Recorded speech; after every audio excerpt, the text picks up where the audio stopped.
uma parceria divina. Agora, estamos construindo uma consciência onde não somos mais apenas indivíduos vivendo nossa própria vida, lutando nossas batalhas, tendo que fazer tudo por nós mesmos. Agora, temos uma parceria, porque eu e o Pai somos um. João capítulo 10, versículo 30. Eu, de mim mesmo, nada posso fazer. João capítulo 5, versículo 30. O Pai que habita em mim, Ele faz as obras. João capítulo 14, versículo 10. Irei adiante de ti, e endireitarei os caminhos tortos. Isaías capítulo 45, versículo 2. Não está claro como. Ao fazer isso, estamos desenvolvendo uma consciência totalmente nova, onde não há mais apenas nós mesmos, existe eu e meu Pai. Entre nós dois, podemos superar o mundo. Na verdade, suspeito que Ele pode fazer isso por mim, mas é bom saber que Ele e eu somos parceiros. Se tivermos uma Bíblia e apenas lermos todas essas declarações, ela não pode fazer nada por nós. Se simplesmente citarmos essas declarações, elas não podem fazer nada por nós. Mas, se trabalharmos com elas, se aplicarmos elas a cada dia, em todos os problemas que surgem, não demorará muitos meses até termos tal consciência desta presença que nunca mais sentiremos ter um problema insuperável ou mesmo um difícil, porque, por mais difícil que seja o problema, não somos realmente nós que temos que resolvê-lo. Sempre há um Ele. Existe uma presença invisível, uma presença infinita, que não só está onde estamos, visto que o reino está dentro de nós, mas, pela natureza dele como onipresente, ele também vai adiante de nós, ajustando tudo o que precisa ajustar e suprindo tudo o que precisa ser abastecido. Uma vez que alcançamos a consciência dessa presença transcendental, que é chamada de Cristo no misticismo cristão, o Messias em hebraico, ou por muitos nomes no Oriente, eventualmente construímos em nós mesmos uma certeza absoluta de que nunca estaremos sós. Todos os dias trazem evidências do que acontece conosco, quando temos uma consciência evoluída de uma presença divina.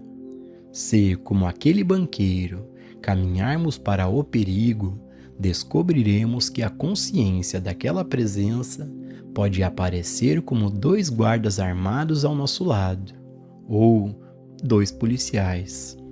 Ou se estivéssemos na água, mesmo que não soubéssemos nadar, estaríamos seguros na costa. Há alguns anos, um estudante foi derrubado de um barco a 3 quilômetros da costa durante uma tempestade.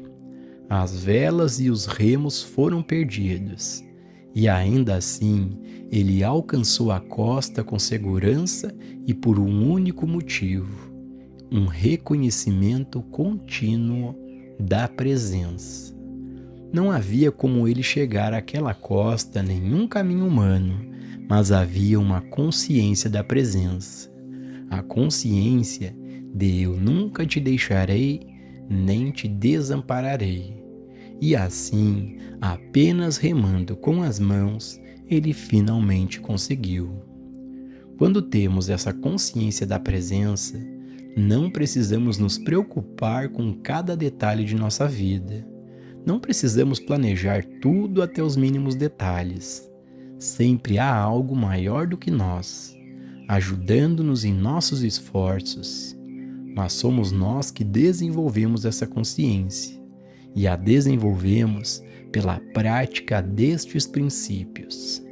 E ao aplicar o princípio de um poder, desenvolvemos a consciência do não poder de qualquer coisa no mundo externo. Ao praticar a presença desse Ele que está dentro de nós, desenvolvemos uma consciência da presença. E então, sempre há algo maior do que nossa capacidade humana funcionando para nós e dentro de nós. Perdendo o medo das leis materiais. Muitas pessoas temem as leis materiais ou físicas, e às vezes, como metafísicos, temem até as leis mentais. Mas não há razão para isso, porque se praticarmos fielmente o princípio de uma lei, de Deus como legislador, permaneceremos na compreensão de que a lei, em sua plenitude, é espiritual e é, portanto, tão perfeita e harmoniosa que nunca encontraremos ocasião para temer uma lei material, nem mesmo a lei do calendário, do envelhecimento. Mas somos nós que devemos conhecer a verdade. Somos nós que devemos praticar a correta mensagem da verdade, para que possamos desenvolver essa consciência. Perdendo o medo das pessoas e pelas pessoas. Para o mundo das aparências, nossos maiores medos são o homem e a potencialidade do homem para fazer o mal. Tememos aqueles que seguiram o caminho errado na vida. Tememos aqueles que entraram na arena da política com motivos errados. Tememos por nossos filhos quando estão crescendo, porque pensamos que podem ser desencaminhados e fazer coisas más. Tudo isso, entretanto, é dissipado à medida que adquirimos a consciência de Deus como ser individual. Apesar do fato de que as crianças podem parecer muito humanas, muito perniciosas e tudo o que os filhos eventualmente podem ser, todo pai deve levar para dentro de si a compreensão de Deus como constituindo alma, mente e o espírito deles, lembrando-se conscientemente de que até mesmo seus corpos são o templo do Deus vivo. Isso ajuda a manter seus corpos puros. Assim, o Pai constrói dentro de si uma tal consciência da vida de Deus, da lei de Deus e do Espírito de Deus como constituindo o indivíduo, que todos aqueles que estão dentro do alcance de sua consciência ficam sob sua graça em vez de sob a lei dos homens. O velho homem vive sob a lei. Esta consciência iluminada que buscamos e alcançamos em parte, acabará por trazer à tona a experiência que o Mestre Jesus tentou nos dar ao nos tirar da vida sobre a lei hebraica, para a nova vida que é viver pela graça. Devemos entender, antes de tudo, que o Mestre reconheceu 2 estados de consciência. Sua declaração em João capítulo 18, versículo 33 diz: "Meu reino não é deste mundo." Indicava claramente que para ele haviam 2 estados de consciência. A natureza desses estados de consciência são reveladas por João, porque a lei nos foi dada por Moisés, mas a graça e a verdade vieram por Cristo Jesus. Em João capítulo 1, versículo 17. É importante entendermos claramente o significado disso, porque isso também faz parte da meta que tentamos atingir no caminho espiritual e, em certa medida, estamos alcançando. Como seres humanos, vivemos inteiramente sob a lei. Somos governados por leis físicas e mentais, mas a maior de todas as leis é aquela que realmente causou estragos na vida da humanidade, que é a lei de como você semeia, assim colherá, aquela que foi chamada de karma ou lei kármica. Na verdade, a lei kármica é a mesma lei de como você semeia, assim colherá. Como fazemos ao outro, assim será feito a nós. Como seres humanos, vivemos sob essa lei. Cada vez que pensamos, sim, até mesmo pensamos em qualquer coisa desagradável sobre alguém, algo falso, malicioso ou sensual, colocamos em ação a lei do karma, a lei do como você semeia, assim você colhe. Decretamos para nós mesmos o que acabamos de enviar. Estamos chamando de volta para nós aquilo que acabamos de fazer ou pensamos de outra pessoa. Sem dúvida, certamente volta para nós. Na verdade, o Mestre Jesus disse que não precisamos necessariamente matar um homem para que o castigo volte para nós. Em Mateus capítulo 5, versículo 22 é dito: todo aquele que se irar sem causa contra seu irmão será réu de juízo.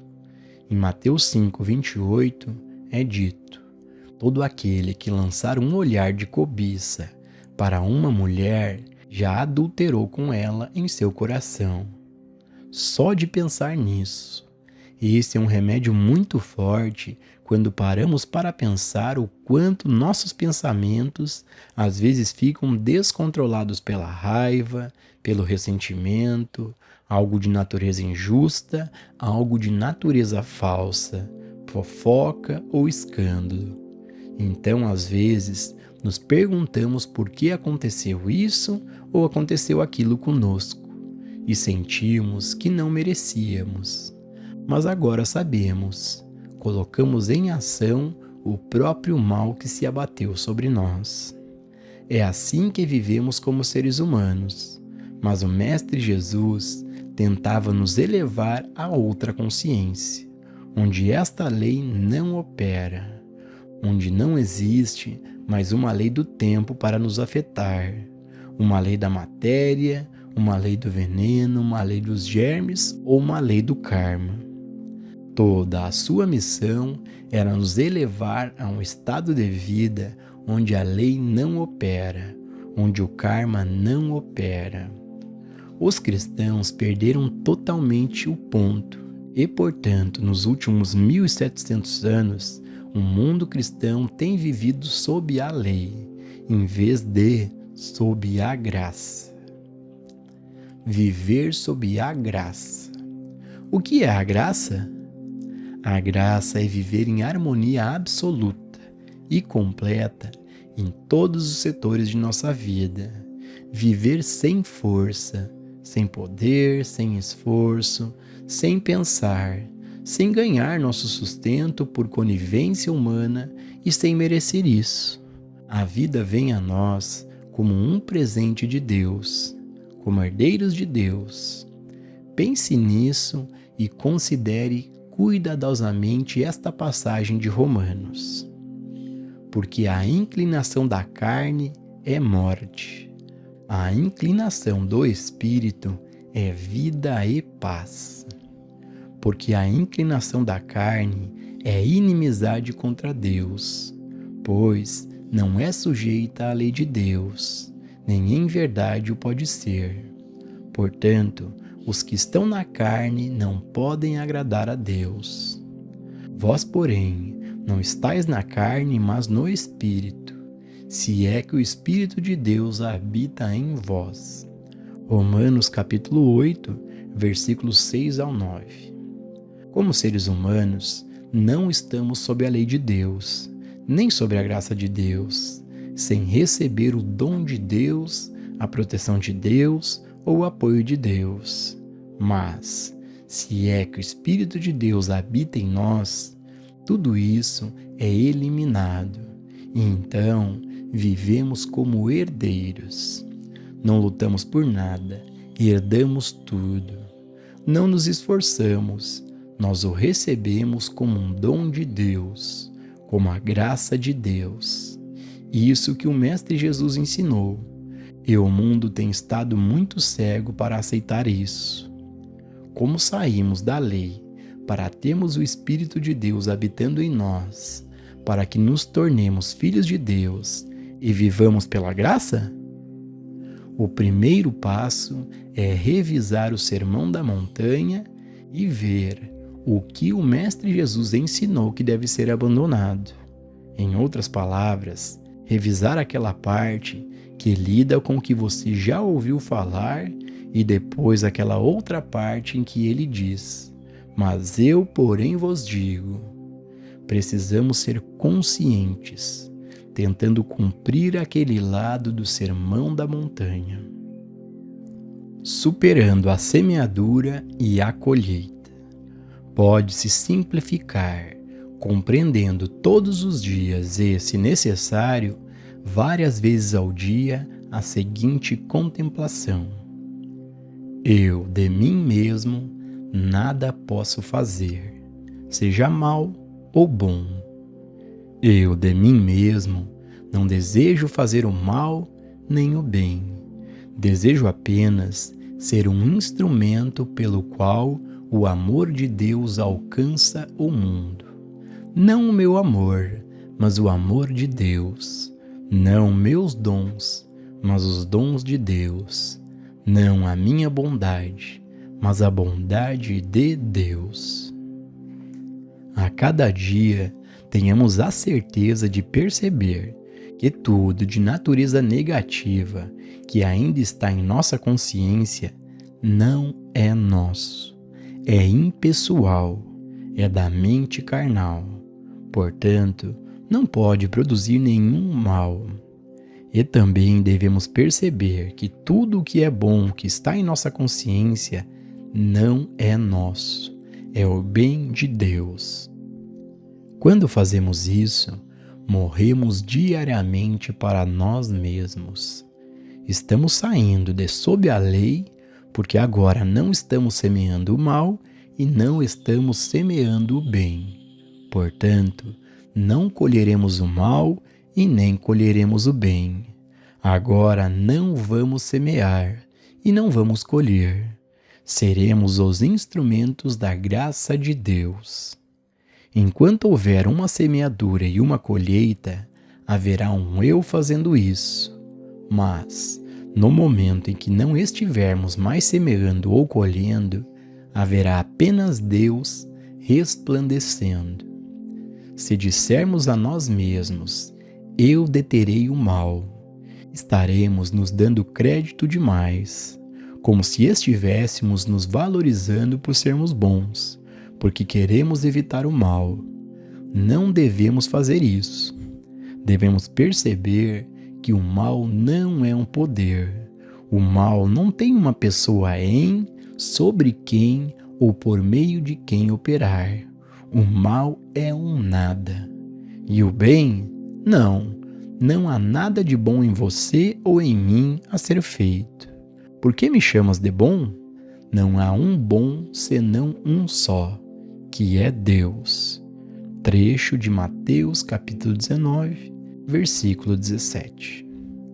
Que eu apenas seja usado pelo Pai, que o bem de Deus e a graça de Deus fluam através de mim, para todos que eu encontrar, seja amigo ou inimigo, seja branco ou negro, judeu ou gentil, protestante ou católico, que eu seja um instrumento através do qual a graça de Deus flui tanto para o santo quanto para o pecador. Não atribuir qualidades a uma pessoa. O Mestre Jesus nunca sujeitou ninguém a julgamento, exceto aqueles que estavam em altos cargos espirituais, aqueles que ele chamou de nomes ruins. Quando vemos alguém vestindo o manto de virtude e retidão em altos postos, mas sendo podre por baixo, provavelmente está tudo bem levar o chicote até ele e expulsá-lo do templo, e não de outra forma, porque aqueles em postos elevados que estão conscientemente fazendo o mal, às vezes precisam de um duro despertar. Mas, no geral, nos é seguro adotar o princípio de nenhum julgamento, de nenhuma crítica, nenhuma condenação, deixando que a graça de Deus flua para qualquer um e todos dentro do alcance de nossa consciência, perto ou longe, santo ou pecador. Saímos da lei e entramos sob a graça quando não mais atribuímos o mal a nós mesmos ou a outrem, mas sempre o despersonalizamos. E, acima de tudo, quando não atribuímos qualidades do bem a nós mesmos. Jamais nos enganemos acreditando que somos bons, que somos filantrópicos, que somos caridosos, que somos gentis, porque por nós mesmos não somos nada disso. Se essas qualidades estão encontrando expressão através de nós, é porque Deus está encontrando expressão através de nós. E todas essas qualidades pertencem a Deus. Se temporariamente qualquer parte do mal encontrar uma saída através de nós, não nos condenemos, mas imediatamente o despersonalizemos e percebamos que isso também não é nosso. É a mente carnal que temporariamente deixamos encontrar expressão, e nosso conhecimento disso é como se estivéssemos nos arrependendo. A impessoalização conduz à consciência superior. Arrependimento é a palavra que o Mestre Jesus nos deu. O arrependimento é o essencial. Arrependimento não significa usar pano de saco e cinzas ou ficar contra a parede de lamentações e chorar sobre nossos erros do passado. Arrependimento significa o reconhecimento de que somos culpados, juntamente com a declaração de que não pretendemos permitir que isso aconteça novamente enquanto isso estiver ao nosso alcance. Impessoalizamos o mal para não condenarmos a nós mesmos ou a outrem, mas também impessoalizamos o bem para reconhecer que tudo que flui através de nós ou de outro é realmente Deus encontrando saída e expressão. Dessa forma, passamos de viver sob a lei para viver sobre a graça de Deus. Estamos sob a graça de Deus na medida que não há mais um senso pessoal dentro de nós para fazer o mal ou para fazer o bem. Somos ensinados a morrer diariamente. E morrer diariamente não significa transformar o mal em bem. Significa deixar o sentimento pessoal do eu desaparecer o mais rápido possível, para que vivamos na consciência de que todo o mal que existe é impessoal, é um nada. Tudo que existe de bom é a graça de Deus. Isso deixa o pequeno eu fora de cena. Que liberdade isso nos dá! Se estamos engajados em uma profissão ou em um negócio e percebemos que não somos dependentes da mente humana, mas que existe uma mente Cristo dentro de nós, pronta para agir por nós no momento em que nos aquietamos. Se continuássemos a viver a vida como se estivéssemos totalmente sozinhos, não poderíamos deixar de reconhecer as dificuldades que enfrentaríamos e, às vezes, a impossibilidade de as enfrentar. Há momentos em que nossos problemas não se dissolvem, mas é então que devemos ter um reconhecimento completo e claro de que existe um Pai dentro de nós e que Ele tem uma função. Existe um reino de Deus dentro de nós e Ele tem uma função. O Espírito de Deus está sobre nós e Ele tem uma função. Quando entramos em uma consciência de vida que reconhece nossa parceria com o Pai e que, embora sejamos um, o Pai é maior do que nós e o Pai vai adiante de nós, estamos desenvolvendo a consciência transcendental, que é chamada de Cristo. Quando desenvolvemos essa consciência, descobriremos que as coisas deste mundo não se aproximam de nossa morada, pelo menos não na medida em que o faziam anteriormente. Um menino de 12 anos me escreveu uma carta algum tempo atrás, dizendo que seu trabalho na escola era bom, exceto na matéria de matemática. Em um determinado dia, ele enfrentou um exame e, quando olhou para as perguntas, ele sabia que estava perdido, porque não tinha as respostas. A coisa toda parecia estranha e impossível para ele. Ele estava estudando o panfleto Lição para o Filho Sami, e no meio do exame, o pensamento veio a ele. Há uma mente dentro de mim que sabe todas as coisas. Há este espírito dentro de mim. Por um momento, ele ficou muito quieto. Então, quando abriu os olhos, viu todas as respostas e não apenas fez um bom exame, mas a partir daí, seu trabalho escolar melhorou. Qual é a resposta para isso? É a consciência da presença de um algo transcendental, que é uma mente superior à nossa mente humana, uma sabedoria superior à do homem. Não te estribes no teu próprio entendimento. Não seria maravilhoso se todas as crianças levassem isso para a escola? Como seria maravilhoso se todos os que têm um negócio ou uma profissão levassem consigo essa afirmação e se sentassem e meditassem por um momento, para permitir que a sabedoria divina se revelasse a eles, para que essa sabedoria interior viesse à tona.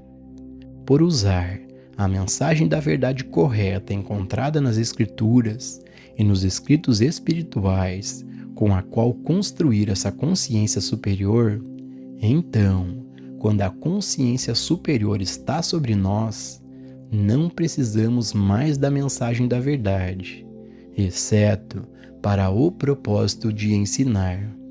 A mensagem da verdade dada em todos os escritos é a ferramenta.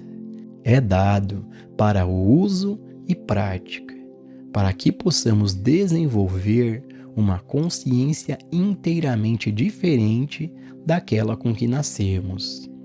Através do estudo e da prática dos princípios, é desenvolvida uma consciência que não mais teme e não mais odeia, por causa do reconhecimento de um poder.